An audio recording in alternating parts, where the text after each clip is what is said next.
right. Well, hello, everyone, and welcome to the program. As always, I am absolutely thrilled that you are here. If you've never checked us out before, my name is Billy Dees, and we are primarily an interview and a commentary-based podcast. Today, we have an interview for you, and on the studio line, we have Laura Buchwald. Laura, so glad you are here. So glad to be here, Billy. Thank you. Oh, you're very welcome. Laura is an author. She's written a book.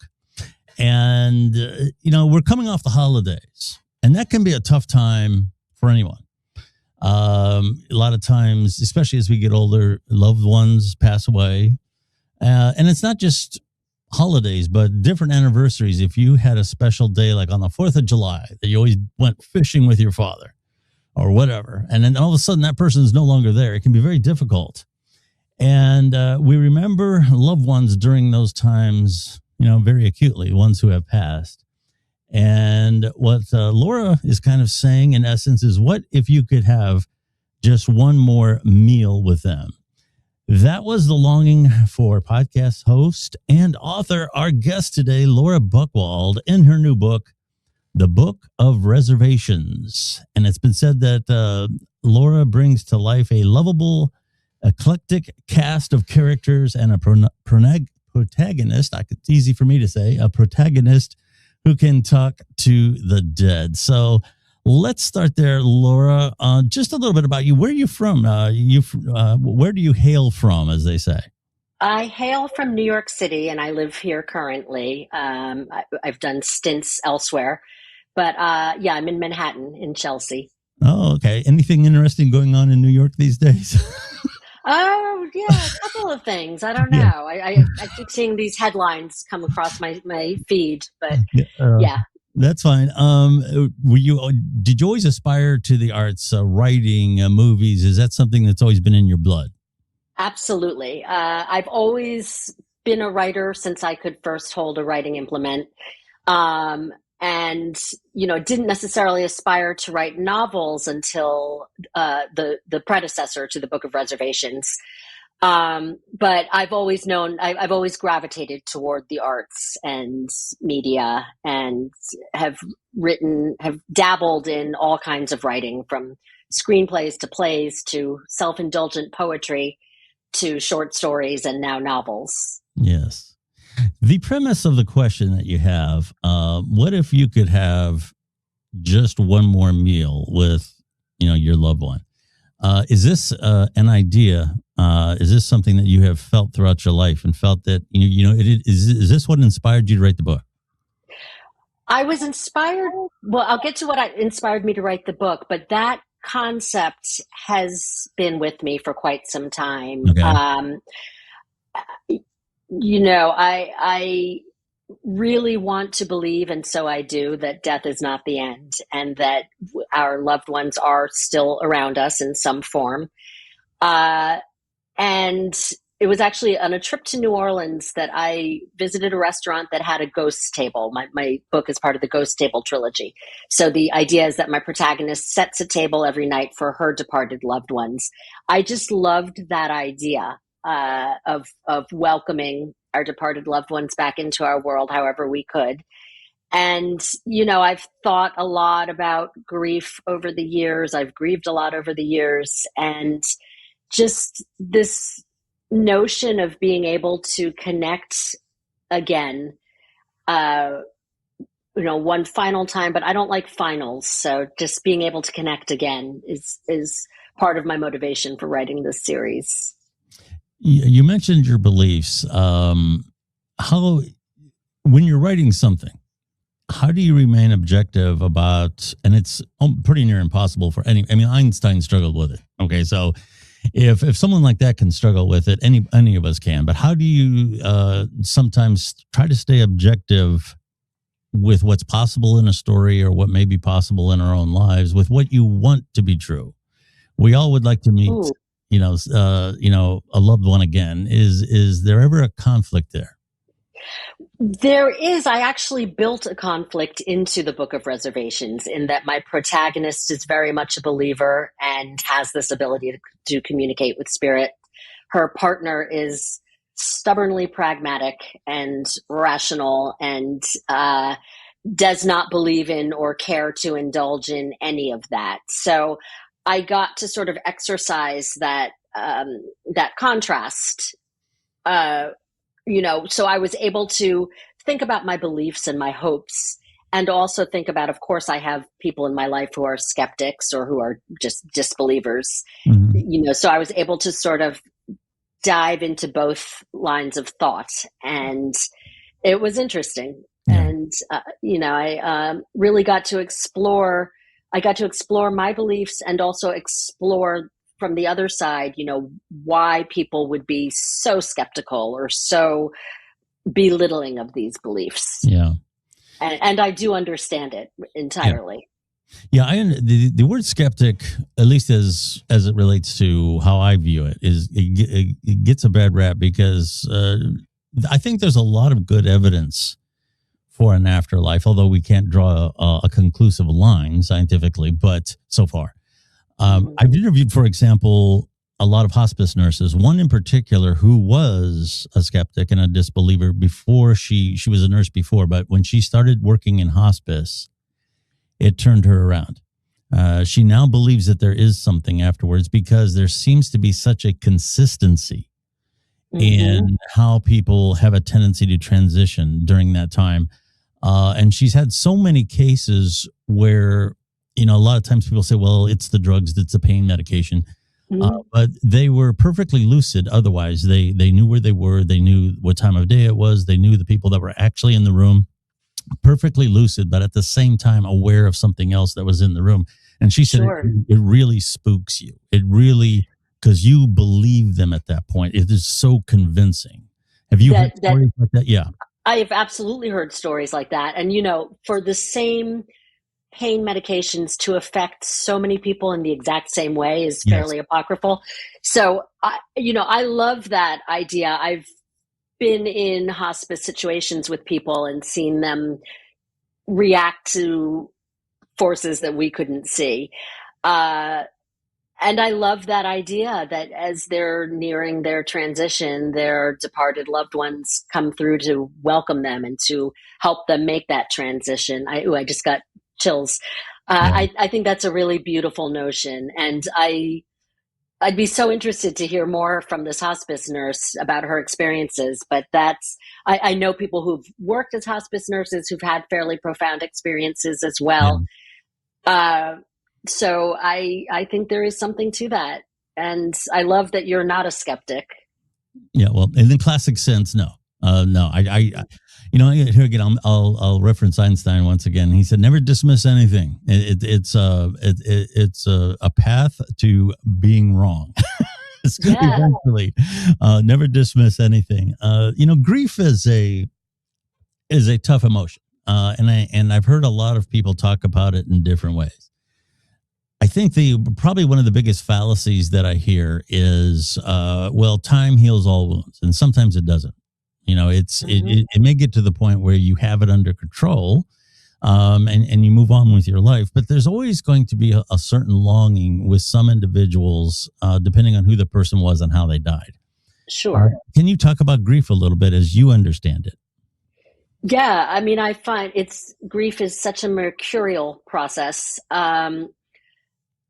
It's something that is so individual and yet so universal. And when we experience it, we're somehow anchored more completely to this world and to the people around us. It's, no matter what your background, who you are, of course, religious backgrounds have different ways of processing or understanding death and grief.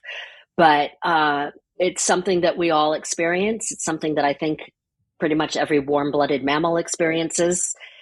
And it's fascinating. I lost my father last summer, and, to take a step back and kind of watch the grieving process can be really fascinating. I was so struck at the time that one of the predominant feelings that was coming up for me was gratitude, which, sounds we talk a lot about gratitude these days, but it was really profound just how grateful. And that you talk about a lot of it has to do with how people pass. My father was in his late 80s and lived a beautiful life and died a peaceful death on his own terms, at home. And so there was comfort in that and just gratitude for, it was a pure grief versus the wild, messy grief that can come up when we have complex feelings about the person, when the circumstances are wild and messy. So every single time we lose somebody, it's an entirely different experience, and it's also cumulative. So we're grieving that person and we're grieving all the losses that came before. Because you're right, time certainly makes things more comfortable and more bearable, but that loss is always going to be there. Yes, absolutely. In terms of utilizing grief as an author, there's a lot of ways you could use it as a motivation. And there's some who say that it's very therapeutic to write a book, whether it's fiction or nonfiction, that is about grief or death or something along those lines. How did that work for you? It worked, well, a couple ways. I was in the middle of writing the Book of Reservations when my father passed. I actually got to finish a draft. He got to know that I finished a draft of it, which is great comfort to me. He got to know that my first book was being published. And when he passed, and I said to a friend who's a novelist, how the hell am I going to do this now? How am I going to throw myself into this work that's so much about love and loss? And she said, just use it. And I did. And at the same time, when I've written about it in the first book, I've been able to really articulate some of the experiences that I've had with grief. I talk about how those stages are not stages at all because they don't come in any kind of order. They come, they come when they want to come, and not always when it's convenient, and not always when it makes sense on paper. So I've gotten to really examine my experiences in writing about grief and writing about my characters going through the process. Yes, that's something that I've heard a lot. This writing process. It's in but trauma writers too. They have this relationship with it that's kind of a double-edged sword. It's kind of a good thing, but it also doesn't feel so good sometimes. So that's an interesting part of writing. Speaking of writing, we this program, I think readers in general really kind of are interested in the writing process. So sometimes it gives them an insight into the book that they may want to read. What advice would you have for aspiring writers? And I'll dovetail that in today's world. It used to be 30, 40 years ago, it was very difficult to get something published. Yes. And now things are a little different. You have a lot more options, but that's also here again. The bad side to that, it's just like with digital media. It's very relatively easy to break into the business, but the part of the problem is it's easy for everybody. So you have a lot of voices out there. It takes a long time to rise above it. Same with publishing. So let's start with writing. And if you want to get your work out there, what do you think is the best path? Oh, okay. Those are two different questions in my mind, because getting your work out there, you have to, I think you have to write because you love writing. Yes. Not with the idea of it being a pathway to publication. Certainly not with the idea of it being a revenue stream, because it, for most of us, will not be. And I've worked with a lot of young writers. I've mentored some young, recent graduates from my alma mater, one of whom wanted to get into writing because he wanted to supplement his income. And I had to gently break the news that was unlikely. But if you love writing, then write, and don't be afraid of the terribly messy first draft. That's an integral part of the process. You have to get it out there so that you have something to sculpt into something beautiful. It's true, and it's cliche, but writing is all about revisions. Revisions are your friend, and that's when the magic happens first, when you just throw your energy into getting something down on the proverbial page. And then when you get to really shape it, that's another kind of alchemy. To get your work out there, nowadays self-publishing or independent publishing is a much more viable option than it once was. It's not, it's respected. I've heard that, there are a lot of these Instagram and TikTok book influencers that much prefer to discover a self-published writer and to publicize them than somebody who the publishing houses are telling them to pay attention to. So if your goal is to really get your work out there, for one thing, there are so many publishers now, so many small independent presses that are, I'm with one and they're fabulous. And, it's not all about the big five publishing houses. So being patient, it's a long game. For fiction, in almost always you have to go through an agent in order to get traditionally published. Mm-hmm. And you're not going to get an agent your first time out of the gate writing to a potential agent or prospective agent. You have to be prepared to put in the time and effort to really research. And, I think I submitted to dozens of agents before mine came through. And one of my writing mentors had told me to be prepared to submit to 50 or 60 agents, which at the time felt so daunting, and was, because every agent wants something slightly different. Yeah. It's not a one size fits all and just replace the name. But if you have the patience, then, there will be somebody who loves your work, and it may not be it may not be the publisher that of your dreams. It may very well be a publisher you've never heard of, but there are some small publishers doing beautiful, beautiful work, and mm-hmm. who really care about their authors and give their authors more creative control than some of the bigger houses might. So I think understanding the ever-changing industry is great. And then I've worked with several memoir writers who just really needed to get their stories out there. And so for them, self-publishing became a much more attractive option because they were guaranteed publication, of course. They have complete creative control and ownership of their product. And, I guess it was a catharsis to get your memoir out there if you feel you really need to do it. And it can be the same for fiction, of course. But sure. I was patient. I queried many, many, many, many agents. And when I finally did get my agent, we went through so many rounds of submissions, and she kept promising me we'd find a home. Rejection is, and I don't even like the word rejection, but you're going to get a lot of, it only takes one door to open. And so having the patience to persevere through all of those doors that remain closed is really helpful. Sure. And I think your advice is very correct in having a love for it. Mm-hmm. It's something that you, in your body creatively, that you have to exercise. Here again, I tell people who get into digital media the same thing. If you love talking to people, if you love hearing their stories, or if you're passionate about a certain subject and you want to do content about outer space or whatever, make sure that is what carries you, and worry about where to go with it after you get a little established and it starts to grow some legs, and then you can make a better decision in terms of, is this something that I want to try to monetize?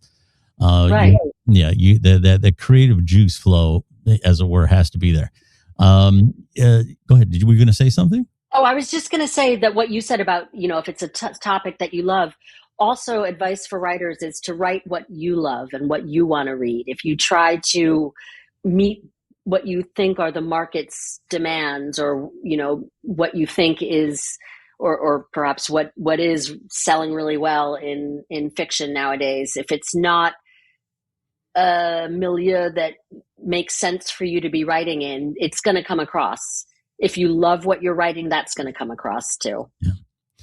I'll ask you this. I said I wasn't going to send you any curveballs, and this is kind of a curveball, but it's not a bad one. It's not a bad one. Okay. Actually, it's very relevant to writing these days. I get asked a lot. For example, I do media production, and a lot of people ask me what the role of AI has been.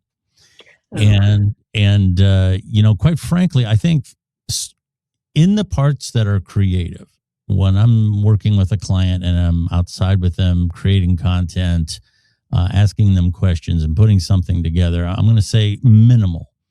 But where it has changed for people who work in the industry more as full-time editors and everything is a lot of the busy work.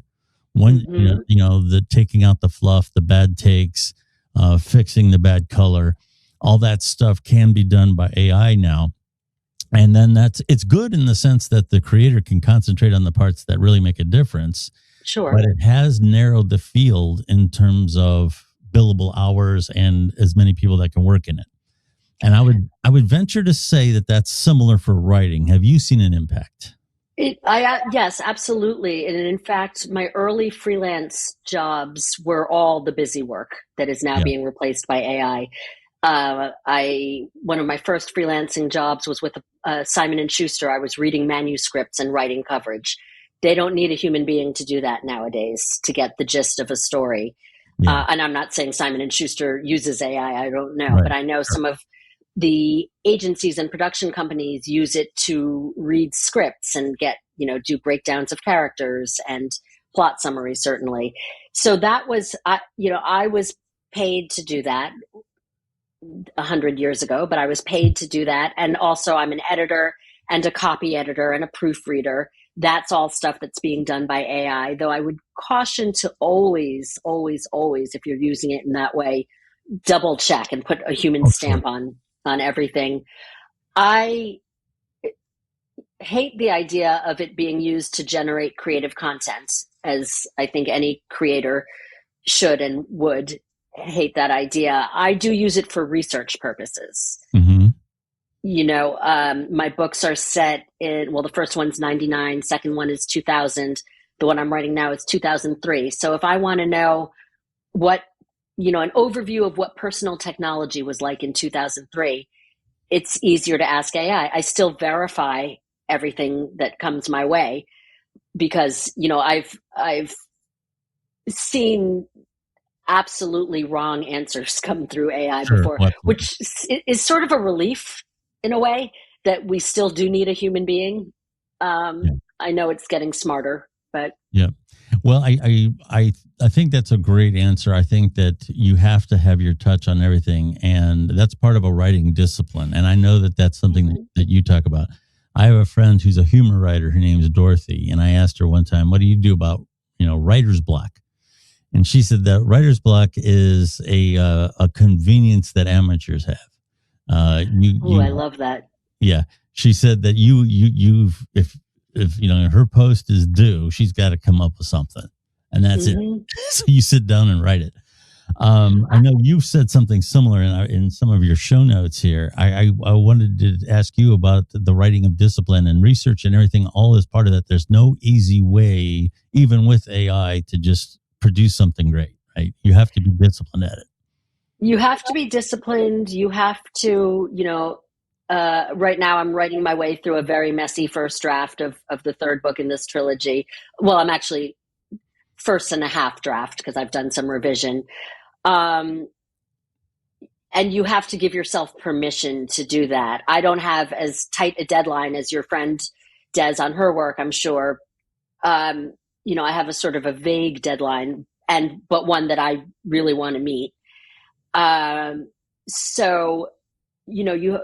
This is now my third time doing this with this series, and I need to remind myself that, books 1 and 2 were super messy at one point as well. Mm-hmm. And you have to just write through that. I love your friends, not really believing in writer's block. That's comforting for me because I don't know that what I have is writer's block as much as it is fear of the imperfection that is on the page. And, I have to take my own advice and not fear that imperfection and know that I have to keep generating in order to have something to shape into, what will be a much tighter final product. Sure.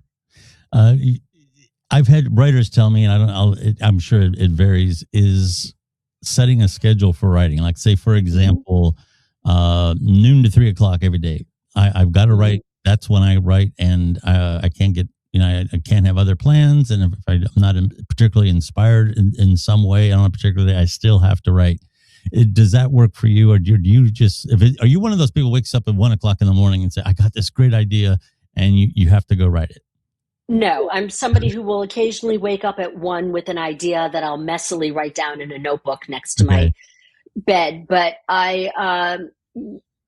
with the way my schedule is these days, I can't really commit to, 9 to 12 every day. But what I Mhm. can commit to is a word count. And it's not every day, because there are Mhm. some days, like today, I had meetings throughout the day. I need more than just an hour here to get any real writing done. But what I did for the Book of Reservations was, because I was on such a tight deadline, was I went for word count. I went for 1,500 words a day. Some days I greatly surpassed that.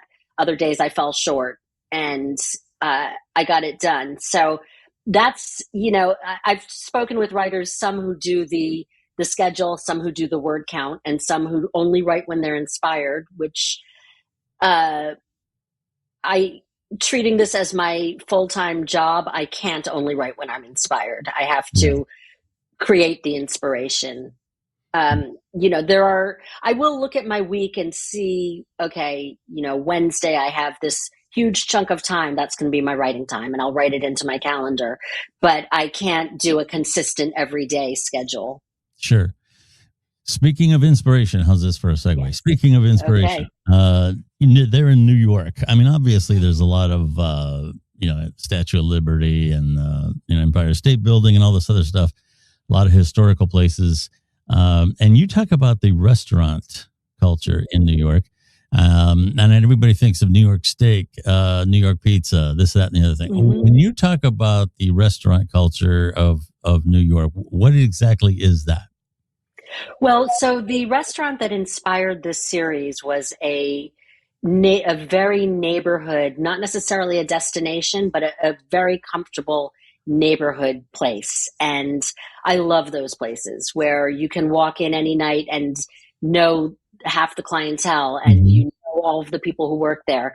That was the very first impetus for the first book, was getting to know the staff at my local place where I would go. I would meet friends. I could go alone and sit at the bar and eat dinner. I could, meet blind dates there. I could have celebrations there.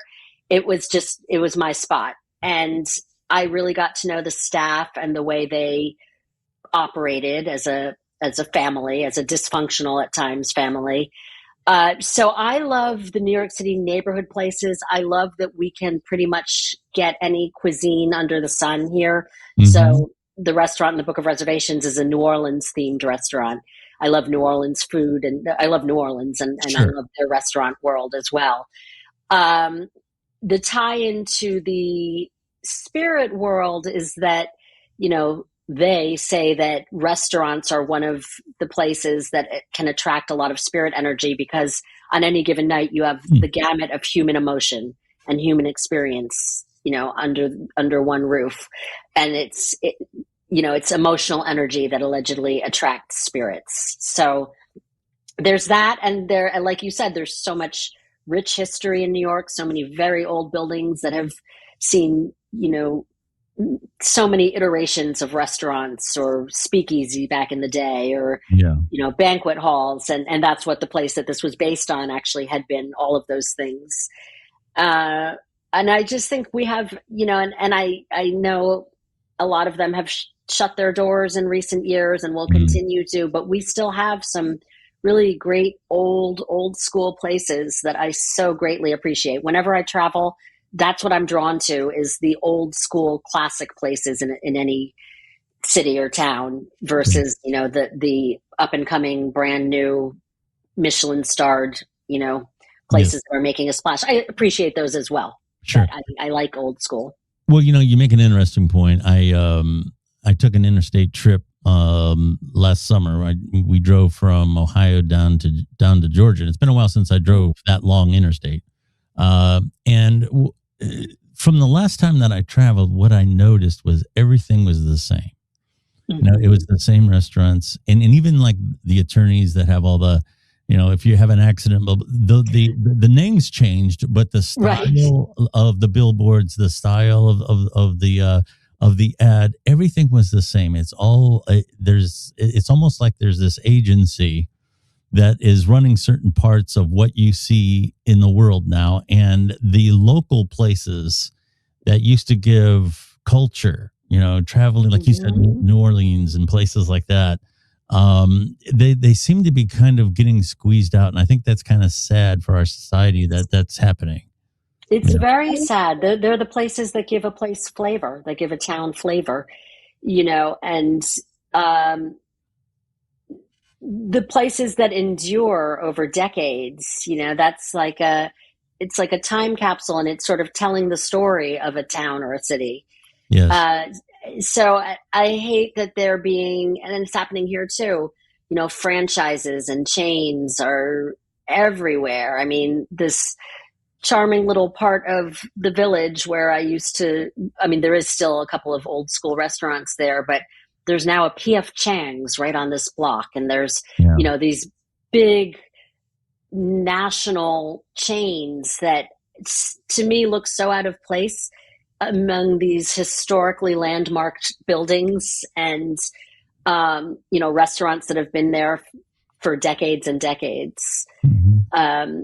I like local flavor and I like history, and I hope that newer, younger generations can also develop a taste for these things so that we don't just squeeze out all of the traditional. Absolutely. I'm from Canton, Ohio, and we're famous for the Professional Football Hall of Fame. And when I was out in the restaurant community over the last year, I noticed that a lot of the old places that were like, family-owned businesses, they had all the pictures on the wall of all the famous football players that came in and ate there. And there was this history, and those types of individuals are starting to die off now. Yes. And you don't have that rich history in local communities anymore, and that's a shame. This is the part of the interview where I'll spare you from something cliche, like what do you think the readers are going to take away from the book? That's okay. Too cliche, but you kind of handed me one, so I'll send it your way. We are talking, first of all, to Laura Buchwald. The name of the book, The Book of Reservations. And the book, I'm told, is a cross between Ghosts and the Bear. Do you want to talk a little bit about that? Yeah, that was a great quote from the writer Carleen O'Connor, who wrote a blurb for my book. So The Bear, because it's set in a restaurant and it's about the pressures of running a restaurant in a city, in New York City. Well, really, pressures of running a restaurant anywhere. It's about I said before, the dysfunctional family, the people who everybody has their individual roles and they also really function as a team, but there are so many different personality conflicts and egos. So that's the bear element. And then ghosts, there are ghosts in my book. It's not a ghost story. They're just a fact of the world that my protagonist lives in. I don't know if you've ever seen that sitcom Ghosts. I've seen a couple of episodes of it, and the ghosts are just characters with full backstories, and there's not are they or aren't they there? Do they or do they not exist? There's one character who absolutely communicates with them and one who cannot, and that's sort of the way it's set up in my book as well, where ghosts are just they're just part of the story. Yes, interesting. Talking again to Laura Buchwald, the name of the book, The Book of Reservations. Where can people find out more about you, and where can they buy the book? Sure. So they can find out more about me on my website, which is laurabuchwald.com. It's BUCHWALD.com. I'm also on Facebook and Instagram. And my favorite online retailer for buying books is bookshop.org, which donates a percentage of all sales to independent bookstores, either ones that you select or ones that they'll select for you if you don't have one.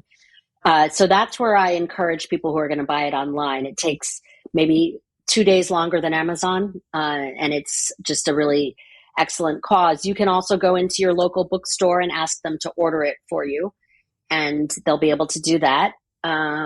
Your local library should be able to order it for you as well, though I should be promoting the sales part of it, not the library part, but I love libraries.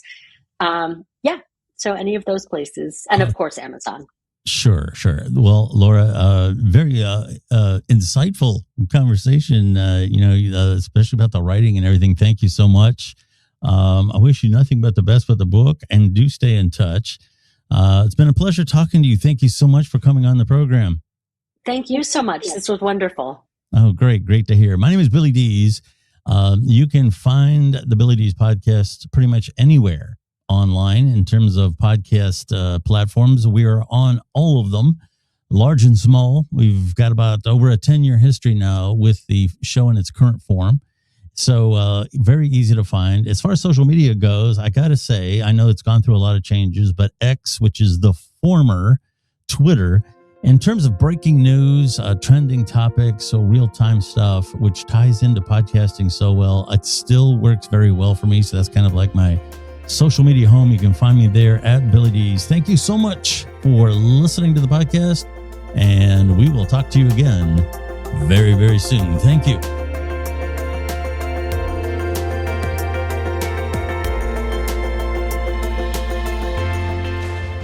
Thank you for listening to the Billy Dees Podcast. Follow Billy Dees on X at Billy Dees for updates about the program. Do you listen to music or audiobooks on streaming devices such as Sonos or Amazon speakers? How about on your car sound system?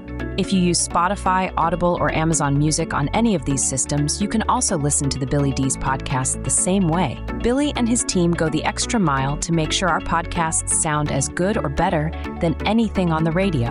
Listening to the Billy Dees Podcast has never been easier. You literally just have to ask.